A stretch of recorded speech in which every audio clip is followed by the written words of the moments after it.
Ramai yang mengatakan mereka di reject, tak tahu kenapa, tak dapat. Sebenarnya gaji mereka 2,000, ada yang 3,000 lebih, ada yang 4,000 lebih. Sebenarnya E-Madani ni kalau teknikalnya bermasalah, dia akan backfire balik kepada kerajaan. Perikatan Nasional, mereka belum bersedia untuk menjadi kerajaan walaupun ada calon Prime Minister material iaitu Dato' Sam, sehingga Muhyiddin sendiri juga tidak percaya kepada ahli-ahli Parlimen PAS. Lepas ini PAS akan menekan. PAS akan mula memberikan satu tekanan yang rapat. Dia akan desak untuk mendapat Ketua Pembangkang. Hamzah perlu berundur. Mengapa Tun tidak didakwa sampai hari ini? Sedangkan Tun yang masukkan Anwar keluar masuk penjara. Sekiranya benar-benar Anwar itu begitu bersifat dendam. Dan mengapa pula pada zaman Anwar, pada awalnya Muhyiddin disasar. Pada zaman Anwar juga Muhyiddin dilepaskan. Untuk orang yang tahulah kan. Saya memang tak suka Rafizi Ramli. Saya tak suka Rafizi secara peribadi. Tapi kalau dari segi performance, saya rasa Rafizi adalah seorang yang paling perform.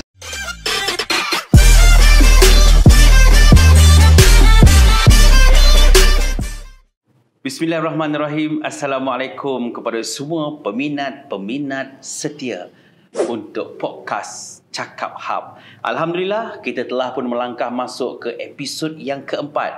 Dalam episod yang ketiga dahulu ada banyak pencapaian-pencapaian yang kita boleh kongsikan. Pertama, kalau anda semua ingin tahu, hashtag Cakap Hub sudah mencecah 700,000, Shan. Ini adalah satu pencapaian dan kebanggaan kita, Shan. Ya, memang memeranjatkan sebab baru episod yang keempat. Yes. Tapi banyak juga slice komentar daripada saudara Shan, daripada saya sendiri pun viral di merata akaun. Jadi terima kasih kepada penyokong yang sudi repost, yang sudi sebarkan di WhatsApp. Terima kasih. Teruskan bersama Cakap Hub kerana kita akan berbicara tentang isu semasa dan politik tanpa sebarang tapisan. Nah, soalan pertama yang cukup panas kepada saudara Shan kita kemukakan pada hari ini. Apa cerita ni? UMNO berjuang di Terengganu, berjuang di Kemaman, di Parlimen, letakkan seorang calon Parlimen, bekas Panglima Angkatan Tentera ni, Tan Sri Raja Effendi, untuk berdepan dengan calon kita semula je daripada MB Terengganu. Tetapi keputusannya sangat mengecewakan, kalah dengan majoriti besar sebanyak 37,129. Kita dengar dulu apa kata Shan. Benda ini terdapat beberapa benda yang kita perlu analisis lah. Pertama, dari segi kalau kita rujuk kepada sejarah, kalau masih ingat ulasan saya dekat episod awal, sebenarnya pilihan raya 1 sampai 9 tempat ini adalah hak milik Barisan Nasional. Betul. Pilihan raya yang ke-10 dia hak milik PKR. Dia 11 dan 12 dan 13 pula Barisan Nasional menang kembali. Cuma sejak pilihan raya yang ke-14 dan ke-15 dan kini pasca pilihan raya yang ke-15, dia kekal di tangan PAS. Itu faktor pertama. Maksudnya apa? Kerusi ini dia bukan selama-lamanya milik PAS ataupun PKR ataupun BN. Pengundi memang akan sentiasa berubah mengikut dinamika semasa. Yang kedua, Dato' Sam sememangnya diramalkan untuk menang. Cuma kemenangannya pada kali ini ada analisis matematik yang sedikit berbeza kalau kita hendak masuk ke dalam detail dia lah. Macam mana tu? Dia kurang 1,000 majoriti berbanding calon yang digugurkan pada sebelum itu. Oh, kurang nama dia Ustaz apa saya nak lupa. Adakah kerana tiada lagi politik wang kurang majoriti 1,000 ni? Itu mungkin saya tak pasti apakah faktornya. Dan yang ketiga adalah, ini adalah lumrah pilihan raya. Sebab kalau kita rujuk pada pilihan raya yang lepas dekat PRN Johor, memang UMNO menang bersih. Dekat PRK di Pahang juga memiliki kawasan majoriti setinggi 75% pun BN menang juga. So BN hanya terkandas di Terengganu dan Dato' Sam memang seorang yang sah-sah akan menang. Kalau bukan letak Dato' Sam pun memang sesiapa saja akan menang. Persoalannya, wajar atau tidak apabila Perikatan Nasional ini dia memainkan satu naratif kononnya kerajaan perpaduan gandingan PKR, UMNO dan juga DAP perlu dikaji semula kerana kalah di Kemaman. Tepat ataupun tidak naratif ini? Adakah naratif ini berpaksikan dengan benda yang berkibaran di social media di mana Yes. abang memaksudkan di mana dia orang mengatakan Dato' Sam memiliki majoriti 30 lebih ribu berbanding dengan Anwar. Adakah isu ini?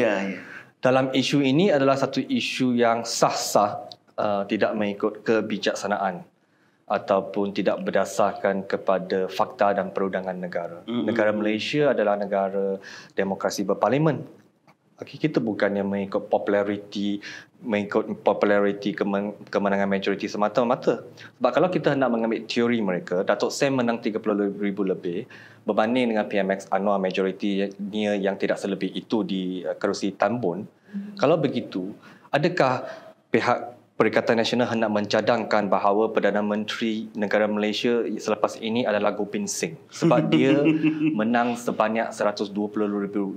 Majoriti itu tinggi. Itu yang bijak. Itu yang pertama. Yang kedua, kalau kita rujuk kepada undi popular pasca pilihan raya yang ke-15, undi majoriti ataupun popular Pakatan Harapan yang memiliki 82 kerusi itu adalah sebanyak 5.9 juta. Untuk Perikatan Nasional iaitu gabungan antara PAS, PPPM dengan gerakan hanya 4.7 juta. So, Pakatan Harapan 5.9 juta.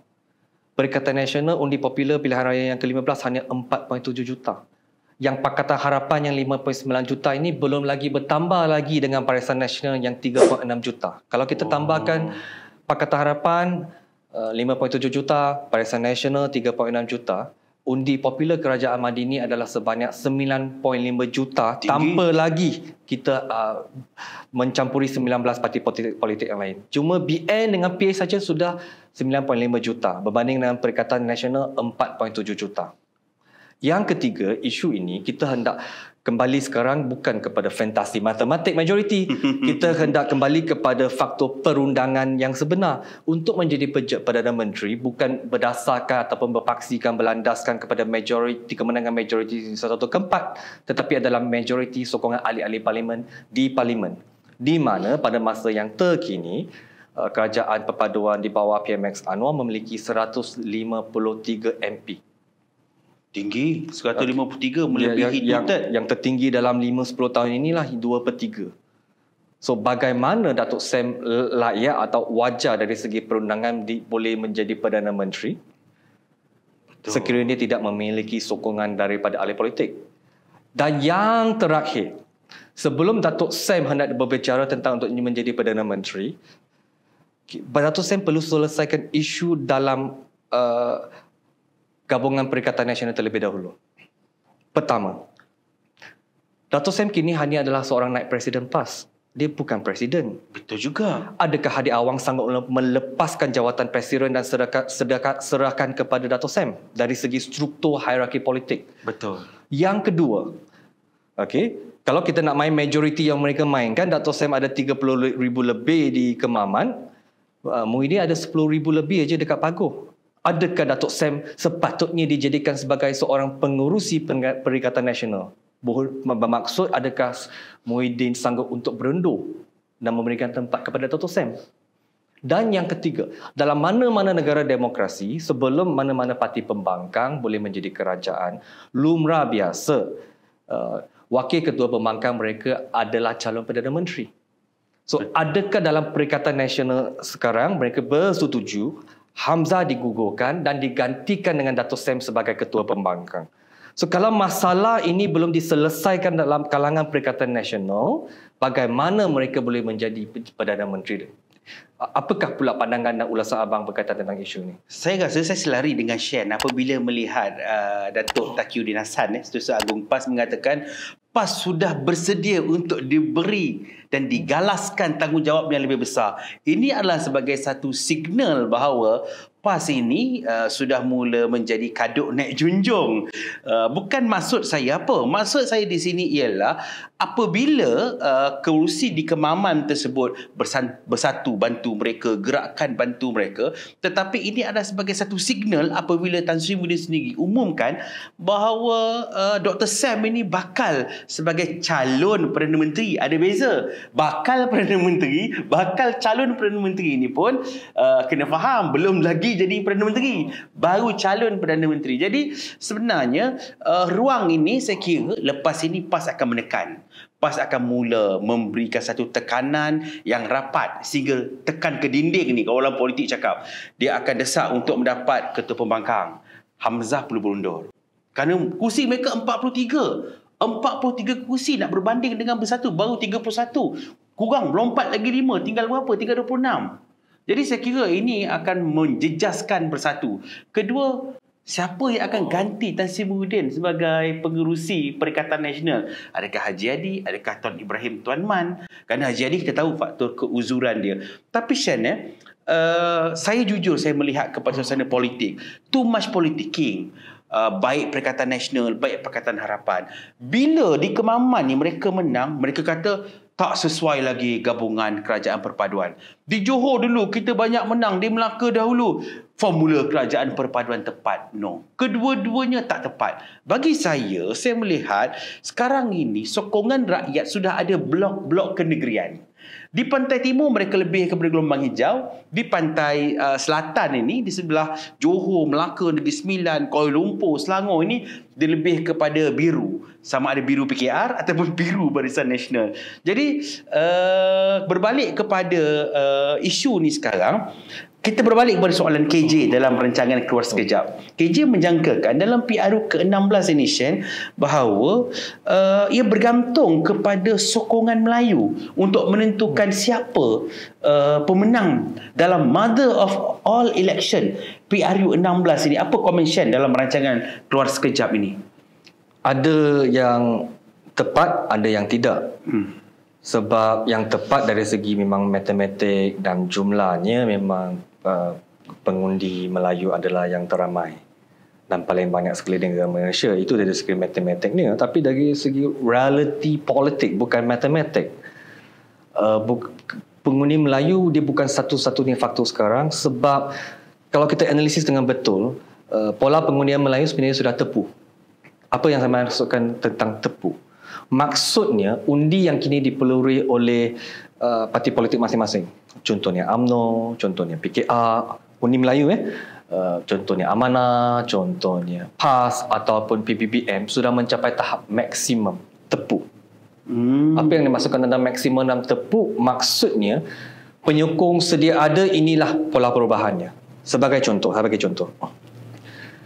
Pasca pilihan raya yang ke-15 dengan kononnya kebangkitan gelombang hijau yang mengatakan ada 60%, ada yang kata 70%, ada yang kata 75%, Melayu dia sokong PAS dengan PBBM. Dengan mengikut perkiraan ini, mereka sudah membuat satu analisis kononnya bahawa Barisan Nasional akan bungkus. Tetapi pasca pilihan raya yang ke-15, dia terbukti UMNO masih selamat di PRK yang berlaku di Pahang, di mana kawasan tempat itu memiliki 75% pengundi Melayu. UMNO masih lagi menang dekat PRN di Johor. Maksudnya, pola pengundian Melayu ini sudah tetap. Kedah, Perlis, Terengganu dan 4 negeri itu milik PAS PBBM. Melaka, Selangor, Johor, negeri-negeri tengah ni, Pahang, Perak, Penang tu memang milik BN, PKR dan sebagainya. Maksud dia dah tepu. Dia dah maksimum dah. Tak mungkin Perikatan Nasional boleh capai sampai 80 ataupun 90%. Okey. So dalam keadaan ini, faktor pengundi Melayu itu bukan lagi penentu dia. Penentunya adalah faktor pengundi bukan Melayu. Oh, pengundi bukan Melayu tapi bukan bermaksud China ataupun India. Maksudnya pengundi bukan Melayu yang di Sabah dan di Sarawak. Oh, maksudnya kingmaker ini adalah Sabah dan Sarawak. Ini mereka tetap kingmaker. Tapi inilah kesilapan yang Perikatan Nasional tidak melihat. Okey. Oleh sebab itu Sanusi dia kan biasa suka berlaga-laga, berlawan, menyindir ramai orang. Tapi silap percaturan Sanusi pada kali ini adalah terus untuk bertelaga dengan wakil daripada GPS, dengan YP Tiong tu. Oh, betul. Sebab Perikatan Nasional perlu tahu, kalau sekarang campur dengan 26 kerusi UMNO sekalipun ataupun 30 kerusi Barisan Nasional, mereka tetap tidak dapat membentuk kerajaan tanpa GPS. So faktor penentunya adalah GPS sebenarnya. Betul. Cuma Shan, dalam kesempatan ini, bila saya scroll Cakap Hub ini, ada satu soalan cepu emas yang minta saya tanyakan kepada Shan. Bersedia Shan layak atau tidak Dr. Sam menjadi Perdana Menteri Malaysia? Sekarang ataupun satu hari nanti? Sekarang memang tak layak. Kenapa tidak layak? Ini orang tu tunggu-tunggu. Kenapa beliau tidak layak? Sebab benda ni saya dah ulas di awal episod ini, di mana saya mengatakan mengikut perundangan negara, kita kena layak dari segi perundangan, bukan layak dari segi mengikut cita rasa saya. Kalau personality Dr. Sam ni layak atau tidak? Kalau personality dia memang layak, tapi kalau dari segi perundangan dia perlu ada numbers yang dia sekarang memang tak ada. Bukan saja BN tak sokong, bukan saja PKR tak sokong. Dalam kalangan Perikatan Nasional sendiri pun belum memutuskan siapakah calon Perdana Menteri mereka. Cuma ada dalam berlega ni, dalam grup WhatsApp ni mengatakan Dr. Sam ni adalah seorang strategis. Jika dalam Perikatan Nasional, Datuk Hamzah Zainuddin adalah strategis mereka, tapi dalam PAS ini mereka bergantung kepada Dr. Sam sebagai pakar strategis. Ramai orang tidak tahu siapa Dr. Sam. Dr. Sam sebenarnya dia adalah bekas ahli ABIM. Ahli ABIM ini adalah yang diasaskan oleh Datuk Seri Anwar Ibrahim, Perdana Menteri kita. Jadi sebenarnya Dr. Sam ni dulu daripada rumpun ABIM ini. Jadi bila dia sekarang ini menjadi ahli parlimen PAS, Menteri Besar PAS, jadi mereka ni bergosip lah kat dalam tu. Mereka kata Dr. Sam mampu tarik sokongan daripada penyokong-penyokong dan juga ahli parlimen PKR untuk menyokong Dr. Sam sebagai Perdana Menteri. Tapi wallahualam, teori sekadar teori. Kita akan tanya lagi, kita akan asap Shan ini. Cuma saya teringat tadi soalan abang, adakah Dr. Sam layak menjadi Perdana Menteri sebagai calon Perikatan Nasional? Dia layak. Jawapannya adalah sebab kelayakan Dr. Sam ini disebabkan oleh kelemahan kepimpinan sedia ada yang lain dalam Perikatan Nasional. Saya bagi contoh. Apa yang saya maksudkan? Maksudnya, selain daripada Datuk Sam, tidak ada lagi calon lain dalam kalangan Perikatan Nasional yang layak untuk menjadi Perdana Menteri. Saya bagi contoh. Muhyiddin. Dia sudah terbukti gagal untuk mentadbir negara semasa 17 bulan. Terbukti berskandal. Okey. Dan Hamzah pula kelitahatan walaupun sebagai ketua pembangkang yang gagal memainkan peranan dalam setahun ini. Dan gagal untuk berdepan dengan Anwar walaupun Rafizi dalam bentuk isu ekonomi. Okey. Dalam PAS pula, Hadi dengan Tuan Man bukannya Prime Minister material. Okey.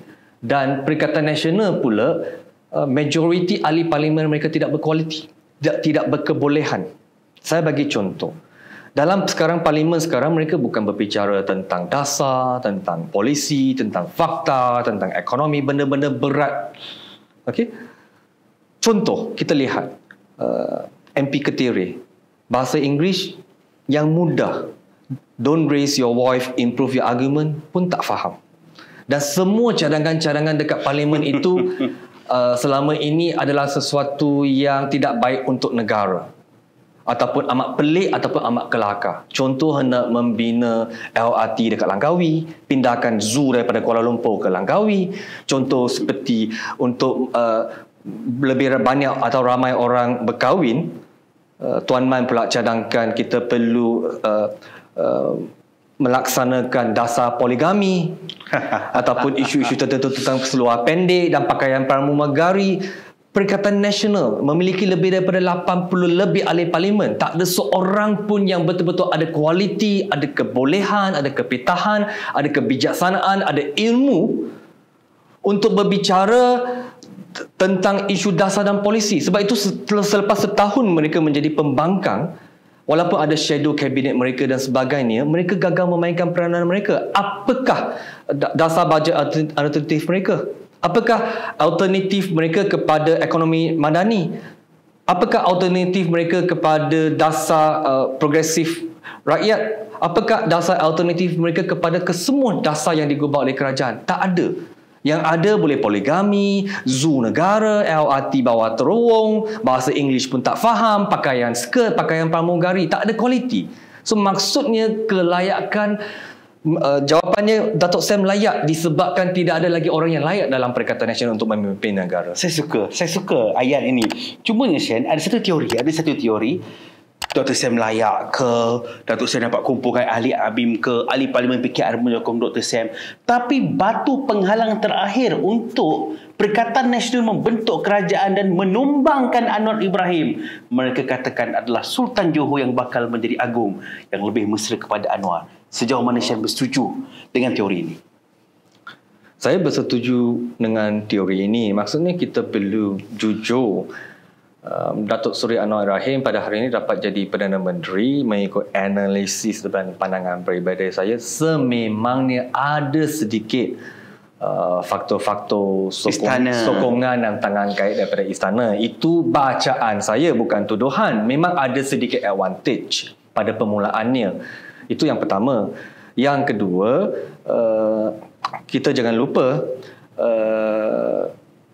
bantuan ini pula sebenarnya kita perlu tahu pertalian kerabat diraja yang kita ada yang sudah tahu, ada yang tidak tahu. Sebenarnya Pemaisuri Agung hari ini iaitu Sultan Pahang yang masih lagi YDPA kita, isteri dia adalah adik kepada Sultan Johor. Betul. Dari situ kita boleh lihat berkaitan lah bagaimana bantuan tangan gaib yang saya rasakan sebelum ini menyokong Anwar untuk menjadi Perdana Menteri ada sedikit kebenarannya. Itu yang pertama. Yang keduanya, sepanjang setahun ini saya rasa rakyat Malaysia dah sedar bahasa halus, body language, bukan aja kerabat diraja, bukan aja Sultan Pahang, bukan aja Sultan Johor. Kita boleh lihat macam Sultan Selangor, Sultan Perak dengan pelbagai kenyataan-kenyataan mereka yang memang secara halus amat menyindih perjuangan Tun M, Perikatan Nasional, tidak boleh berceramah politik di masjid.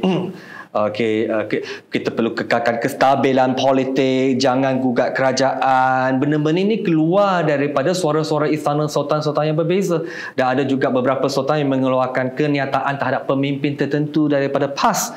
Jangan biadab, ini bukan budaya kita. Kita boleh lihat dah kuasa dan faktor pengaruh kerabat diraja ini sebenarnya bersama kerajaan Madani. Itu yang pertama. Yang keduanya, saya bukanlah berminat sangat tentang faktor kerabat diraja ni. Saya lebih berminat tentang bagaimana Perikatan Nasional boleh terus memainkan naratif isu raja, agama, bangsa, sedangkan mereka sendiri hendak mendehaka kepada hasrat tersurat kerabat diraja. Saya suka perkara ini kerana saya setuju bahawa teori benteng terakhir istana kerana tuanku daripada Pahang yang sebelum ini sebagai yang di-Pertuan Agong kita 3 kali kerajaan bertukar. Saya rasa sekiranya YDPA yang baru mesti memerlukan satu kestabilan. Tidak ada lagi perubahan kerajaan. Jadi kita boleh tutup cerita bahawa kerajaan Anwar akan kekal satu penggal lagi. Tak perlu lagi nak pergi lompat parti, tak perlu lagi nak membeli, tak perlu lagi broker. Kita teruskan kepada pembangunan negara. Betul atau tidak, Shen? Betul. Dan tambahan terakhir pula, mungkin dari segi strategi saya melihat ada kesilapan Perikatan Nasional yang menjadikan Tun Mahathir sebagai penasihat SG4 mereka.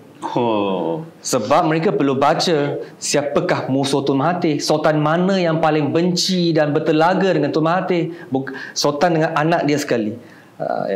Kita kena baca politik tersirat dan tersurat ini. Betul. Jadi kepada negeri-negeri Pantai Timur tu mungkin perlu dikaji semula. Bukannya kerajaan perpaduan, gandingan PH dan PKR ini yang perlu dikaji semula. Tapi pelantikan penasihat S4 ini yang sebenarnya perlu dikaji semula. Jadi kita masuk kepada pula dalam tak sedar ni kita dah pun setahun PMX mentadbir dan menakhodai negara. Banyak liku-liku, banyak cabaran, banyak mehnah dan tribulasi yang terpaksa dihadapi.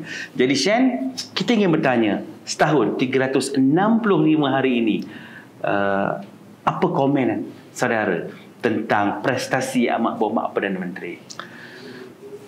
Pandangan saya adalah prestasi Perdana Menteri ini adalah orang yang betul-betul menganalisis. Dia perlu betul memahami. Kalau tidak, biasa orang dengan mudah saja. Contoh, Anwar gagal untuk reform.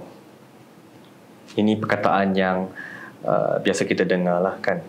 Cuma kalau dari segi perkataan reform ini, mereka boleh Google sebenarnya apa beza di antara reformis dengan revolutionist, revolusi dengan reformasi. Reformis adalah by stages, gradually dalam bahasa English. Google je akan dapat jawapan tu. Revolutionalist pula, revolusi adalah instantly. Maksudnya dalam bahasa Melayu, sesuatu reformasi itu bukannya perubahan secara mendadak. Dia memang berperingkat-peringkat. So dalam peringkat bawahan ni, apabila Anwar hendak menyemai benih, membina tapak dulu, membina akar dia dulu, benda ni yang belum lagi kelihatan sebab dia belum lagi bercambah.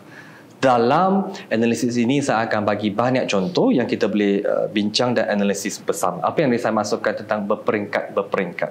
Contoh yang kecil saja, daripada yang kecil kepada yang besar. Pada tahun depan, iaitu 2024, PMX Anwar sudah mengumumkan hendak memantapkan bahasa Inggeris. Itu tahun depan. Tapi tahun ini 2023 adalah tahun di mana bahasa Melayu perlu dimantapkan dahulu. Sebab itu mana-mana surat dalam keliling kerajaan dalam bahasa Inggeris dia perlu ditolak. Dia memula dengan bahasa Melayu, tahun depan bahasa Inggeris. 2025 kita tak tahu.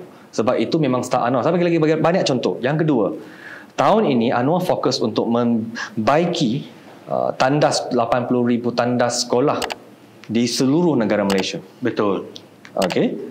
Tahun depan dia sudah umumkan pula membaiki ke semua perumahan kuartus-kuartus pegawai polis. Bijak. Dan 2025 dia pun dah umumkan. Masa tu dia nak jaga pegawai kesihatan pula. Tengok, pendidikan, keselamatan, kesihatan. Dia bukan sekaligus. Itu yang kedua. Dia berperingkat-peringkat dengan cara berhemat. Yang ketiga, dia hendak membuat penstrukturan subsidi.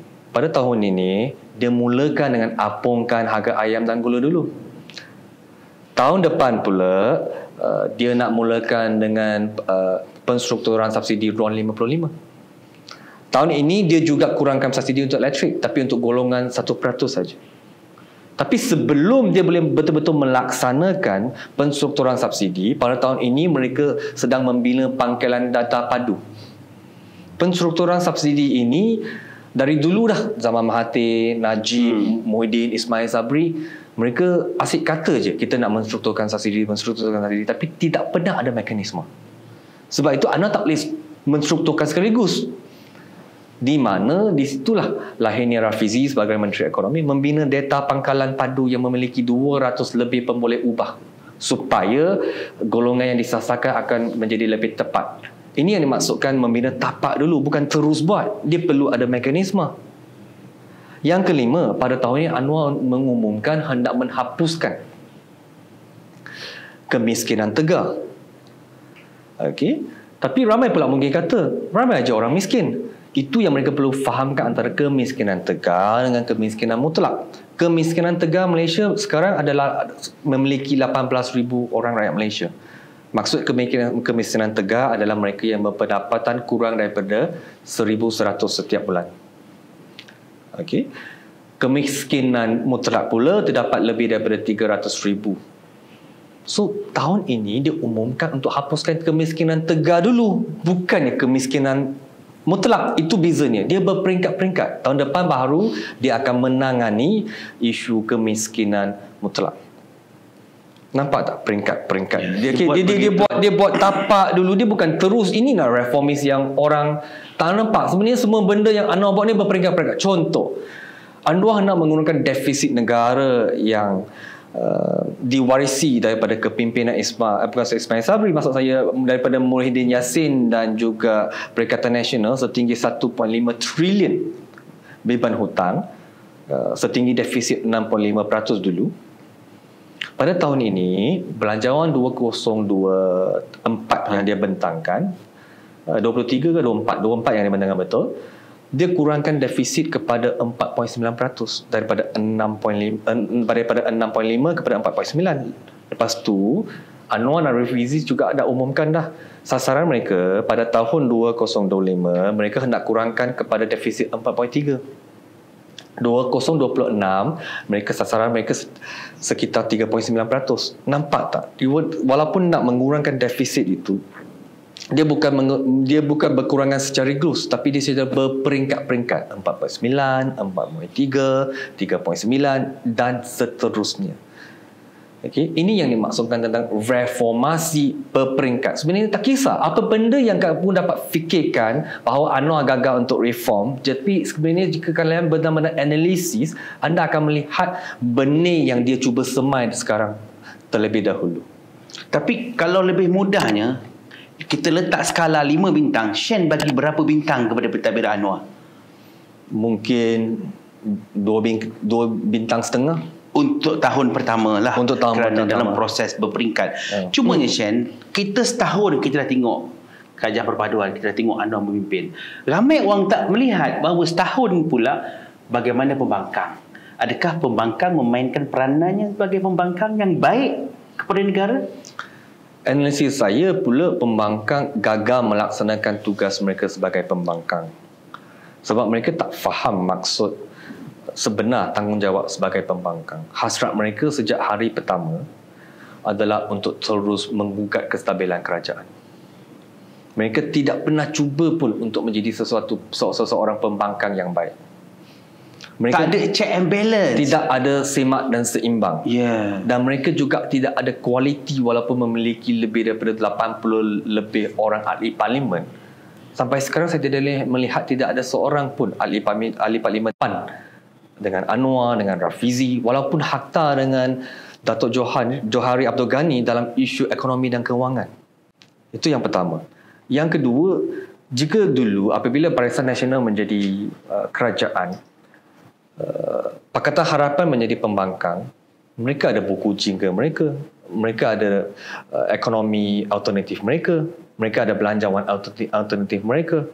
Walaupun kita setuju dengan dasar ataupun polisi alternatif mereka, itu adalah isu berbeza. Tapi sekurang-kurangnya mereka memainkan peranan sebagai seorang pembangkang yang baik, menawarkan alternatif kepada rakyat. Sekiranya mereka dijadikan sebagai kerajaan ataupun diberi peluang, itulah dasar mereka.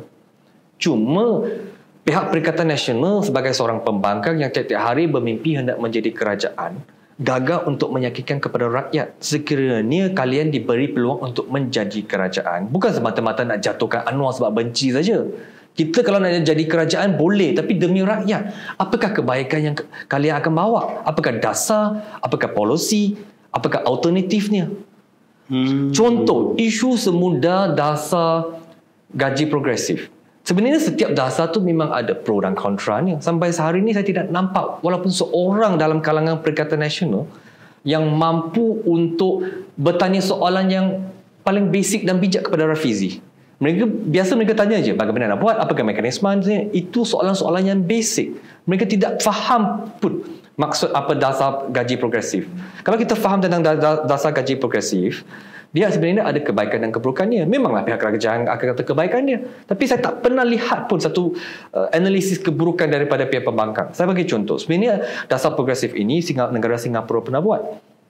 Tapi pada ketika mungkin kebetulan, tapi memang sejarah ini betul, dan terbukti dalam podcast Keluar Sekejap Khairi dengan penasihat Bank Dunia, pada ketika itu menyatakan bahawa apabila dasar gaji progresif ini dilaksanakan, tidak lama kemudian dia mengakibatkan Singapura mengalami kemelesetan ekonomi.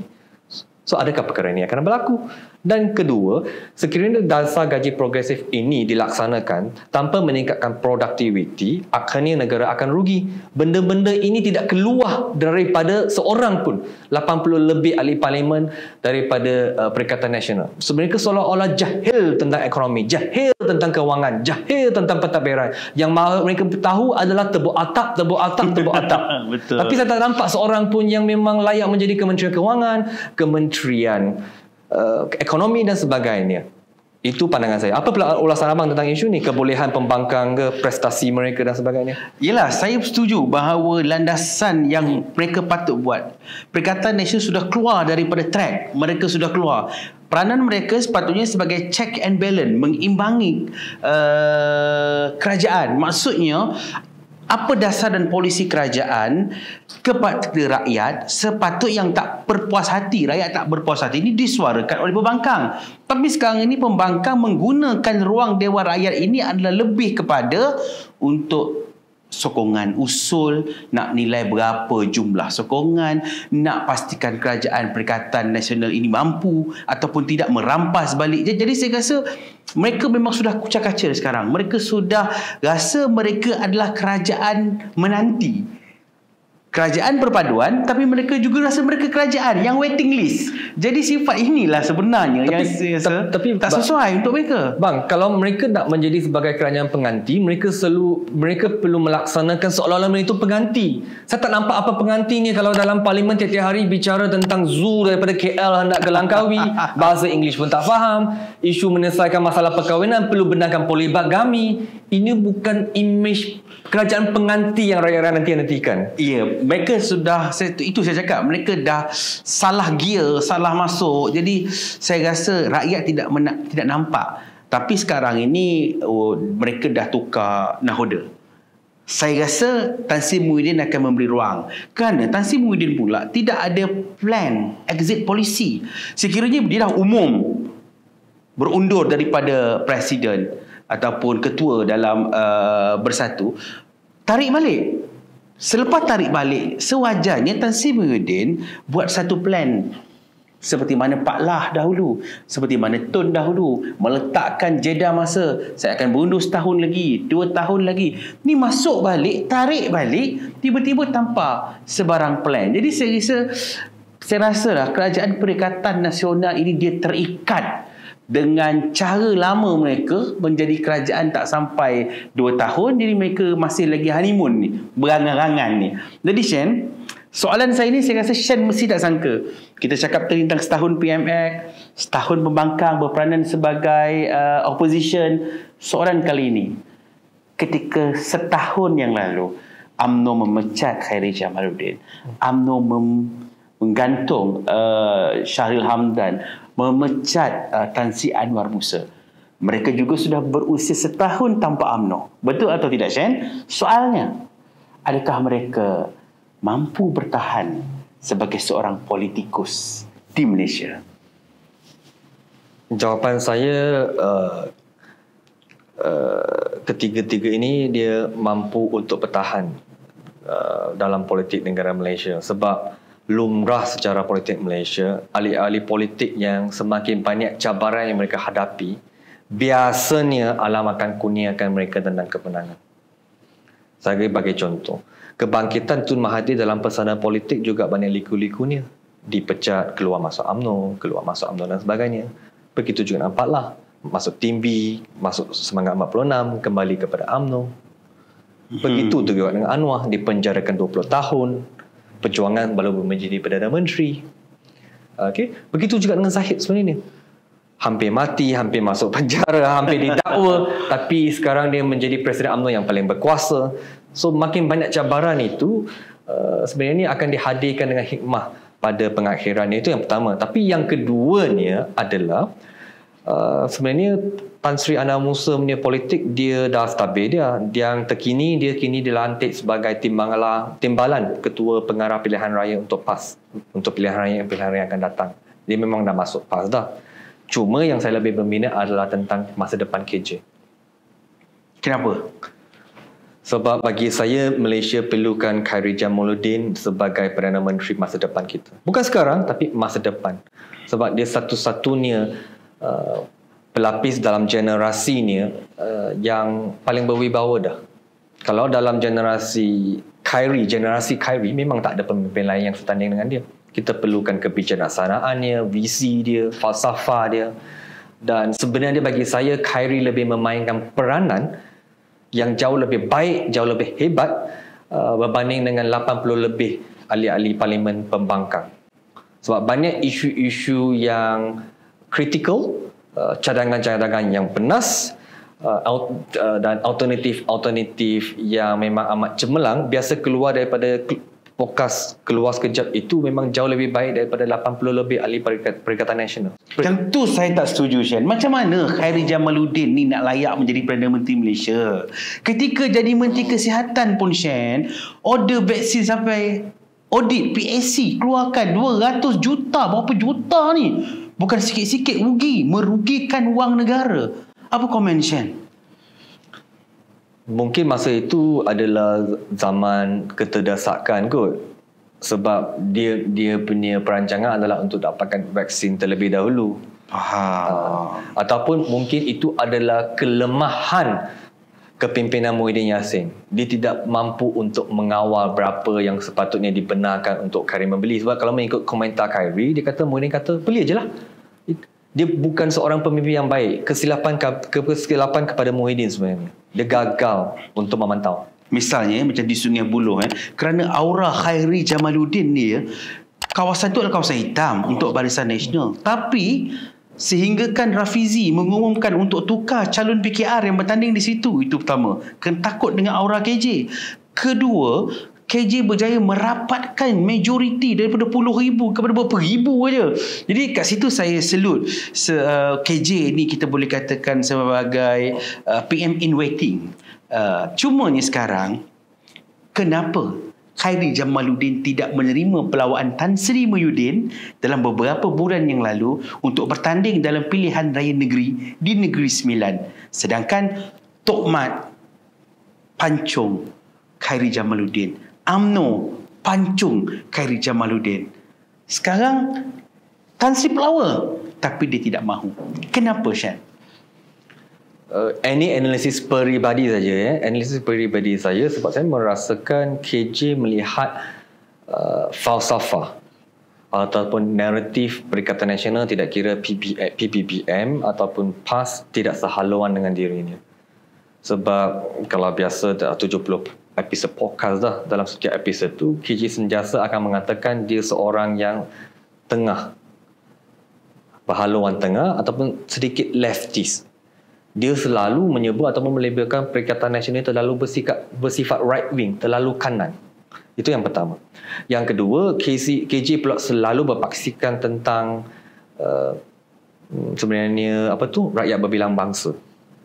Dia tidak percaya kepada naratif-naratif seperti terus memainkan isu-isu A. Tapi yang paling penting sekali, ini bacaan peribadi saya, dia tidak yakin bahawa dia boleh menjadi bakal Perdana Menteri sekiranya dia masuk PAS ataupun PBBM. Saya bagi contoh. Kalau KJ masuk PAS, dia memang langit dengan bumi. Okay, perwatakan KJ itu memang tidak sesuai untuk PAS. Okay. Masuk PBBM pula, dia terpaksa bersaing dengan Hamzah, Beja dengan Asmin Ali. Dia bukan pengganti Muhyiddin. Dia bagaimana dia boleh menjadi Perdana Menteri kalau dia masuk PBBM? Sebab itu dia mungkin masih wait and see, menunggu peluang sama ada, ini analisis saja peribadi saya saja, dia ada peluang untuk masuk PKR satu hari nanti ataupun kembali kepada UMNO ataupun membina parti politik sendiri. Adakah Syed menjangkakan dalam rombakan kabinet Perdana Menteri dijolok oleh wartawan, didesak oleh wartawan bila rombakan kabinet, dan Datuk Seri Anwar Ibrahim mengatakan tak lama lagi adakah KJ akan dimasukkan, dan siapa ramalan Shan yang digugurkan, siapa yang akan masuk siapa? Saya rasa KJ tidak akan dimasukkan sebab dalam episod 69 ke 68, 67 dalam 3 episod terbaru ni, KJ sendiri sudah menyatakan PMX tidak bertentangan mata dengan dia, tidak suka kepada KJ. Okey, itu yang pertama. Yang kedua, KJ kalau hendak dilantik pun dia tak boleh, dia bukan ahli parlimen, melainkan kalau mereka memberi kota untuk melantik dia sebagai senator lah kan. Dan yang ketiga, berita yang saya lihat dan saya analisis mungkin benar, mungkin tidak benar, dalam rombakan kabinet kali ini Menteri Kesihatan akan digugurkan. Dan Menteri Pendidikan Fadilina pula akan menggantikan tempat Menteri Kesihatan, dan tempat Menteri Pendidikan ini pula akan digantikan dengan Nik Nazmi yang sangat perform di kementeriannya yang terkini. Itu adalah apa yang saya dengar dan apa yang saya baca. Apa pula ulasan abang tentang rombakan kabinet? Rombakan kabinet ni saya melihat tak boleh buat lagi sekarang. kerana baru setahun ini dalam Kabinet Malaysia ini baru di peringkat tunas. Kita belum tengok dia berbunga, dia belum berbuah lagi. Saya rasa jika PMX betul-benar bijak, rombakan kabinet harus ditunda. Kita harus beri peluang lagi kepada setiap menteri untuk menjalankan tugas. Apabila menteri ini ditukar-tukar, dasar akan berubah, polisi akan berubah. Ya, akhirnya nanti yang jadi mangsa pegawai kerajaan, yang jadi mangsa anak-anak di sekolah, yang menjadi mangsa rakyat. Sebab dulu bertukar menteri pendidikan, kasut putih jadi kasut hitam. Tukar je menteri pendidikan, UPSR dibatalkan. Sekarang netizen, mak bapak semua nak pula ujian UPSR, tidak ada satu penilaian. Jadi bila kita bercakap pasal menteri ni tadi, siapa di hati Shen menteri paling perform, siapa di hati Shen menteri yang tak perform? Tapi sebelum tu saya nak jawab, menteri yang saya paling suka kalau dibenarkan dalam rombakan kabinet dimasukkan dalam barisan kabinet baharu adalah Dato' Johari Ghani. Dia sepatutnya menjadi Menteri Kewangan yang kedua. Betul. Bersama-sama memikul tanggungjawab yang kini terpaksa dipikul oleh Anwar Ibrahim supaya Anwar boleh fokus kepada benda lain. Itu yang pertama. Yang kedua, bagi saya menteri yang paling perform sekali, sebenarnya ramai tidak akan bersetuju. Sebab secara peribadi ni, kalau orang tahu sejarah, kalau untuk orang yang tahulah kan, saya memang tak suka Rafizi Ramli. Sebab dulu saya Barisan Nasional, dia Rafizi yang jaga social media, invoke cyber troopers daripada PKR. So masa itu mereka asyik menyerang saya. Tapi itu isu peribadi. Itu dulu persengketaan antara PN dengan PKR. Saya orang kod BN, okay, Rafizi.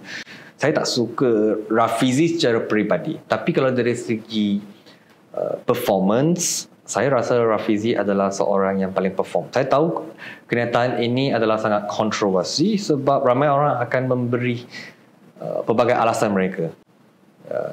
Harga barang naik, nilai mata wang, dan pelbagai lagi faktor-faktor ekonomi yang tidak melambangkan kepada data dan statistik yang saya akan bentarkan sebentar nanti. Cuma bagi saya isu-isu ini adalah isu-isu lauran. Siapa yang jadi menteri ekonomi pun mata wang memang akan macam tu, harga barangan memang akan naik. So saya sekarang fokus mengapa Rafizi, sebab bagi saya kalau tanpa Rafizi tiada Anwar pada hari ini. Kesemua dasar yang saya bicarakan tadi pada awal episod ini sebenarnya adalah yang dilaksanakan daripada Rafizi. Anwar nak hapuskan kemiskinan Tegar pada tahun ini, idea inisiatif pendapatan rakyat daripada Rafizi. Anwar nak meningkatkan gaji rakyat Malaysia, dasar gaji progresif daripada Rafizi. Betul juga. Okey. Anwar nak membuat tentang sektor peralihan tenaga baharu, adalah gabungan antara Rafizi dengan Nik Nazmi yang buat NETR. Kata kunci ni Rafizi. Anwar hendak mengurangkan defisit negara. Rafizi yang membuat belanjawan itu berperingkat-peringkat. 2024 defisitnya 4.9, lepas tu 4.3. Tak kisah apa benda yang anak nak buat, sebenarnya orang di belakang takbir itu yang membuat dasar perancangan polisi. Itu sebenarnya adalah kerja-kerja Rafizi yang orang tak nampak. Maknanya kata Rafizi memang cocok dan tepat sebagai Menteri Ekonomi. Betul Shan? Betul.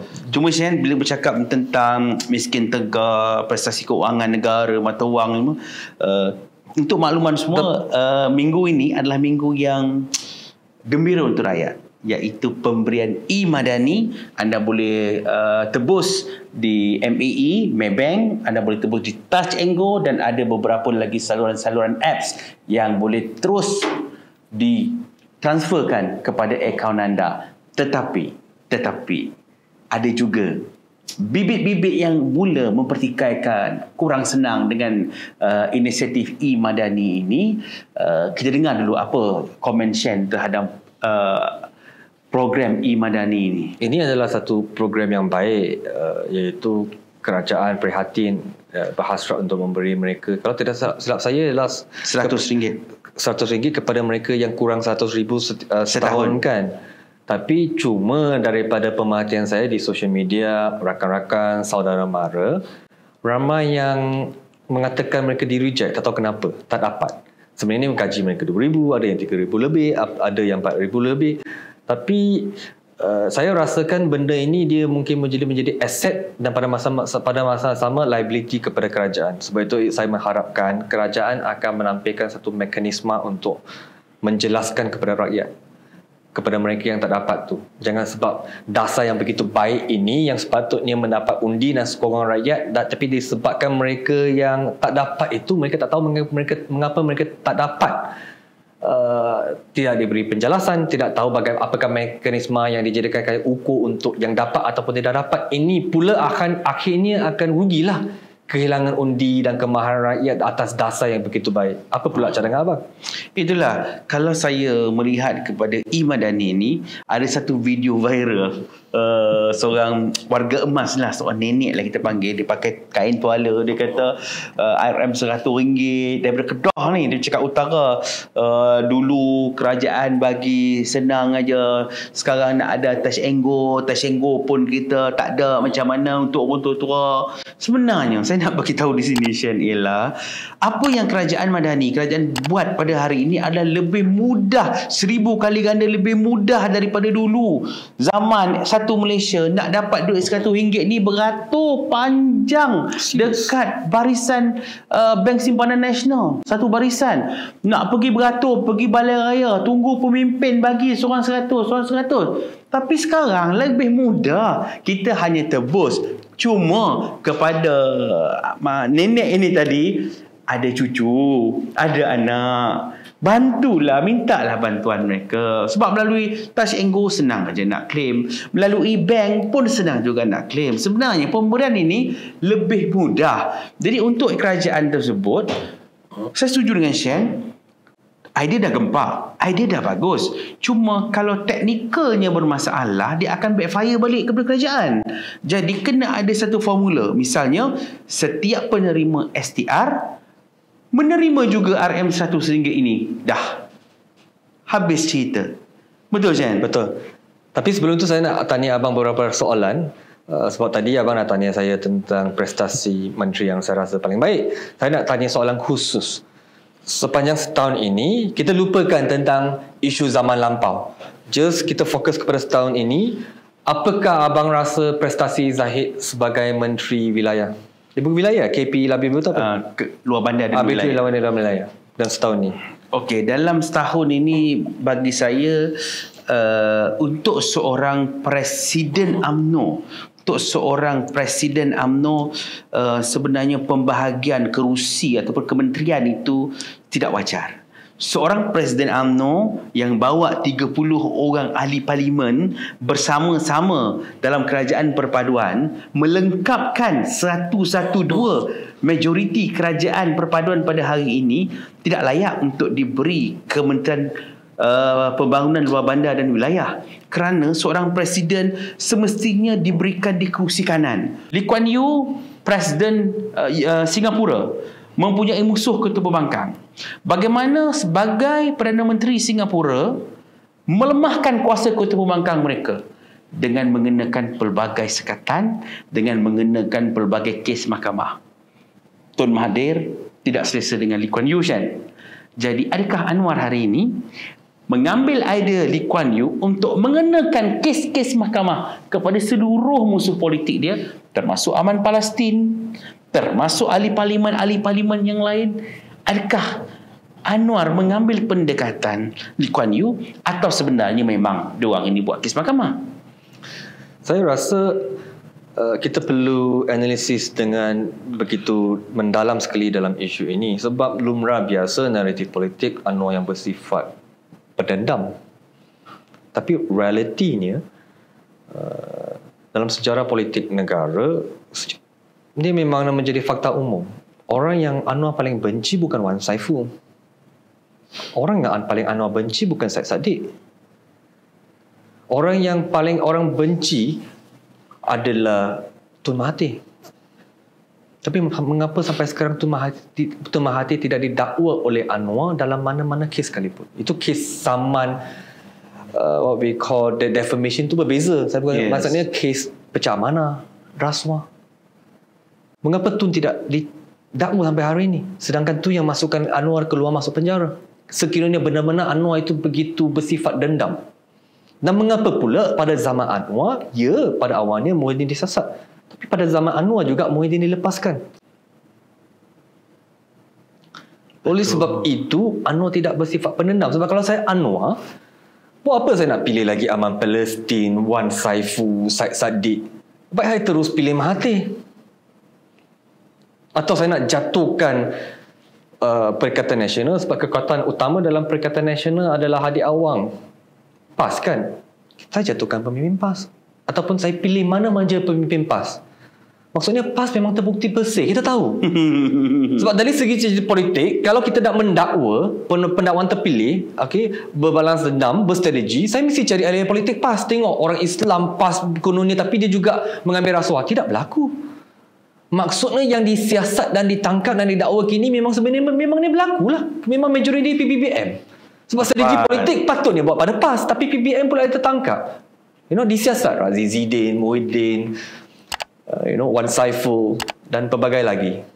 So saya rasa isu kalau nak tangkap Aman Palestin lebih baik tangkap Tun Mahathir. Sebab isu Aman Palestin ni muncul viral bukan sebab Anwar.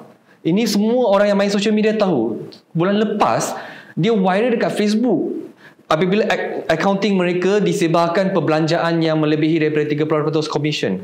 Beli rumah, beli tanah, hidup bermewah, beli barangan mewah. Netizen yang memainkan isu ini sehingga mendapat perhatian SPRM.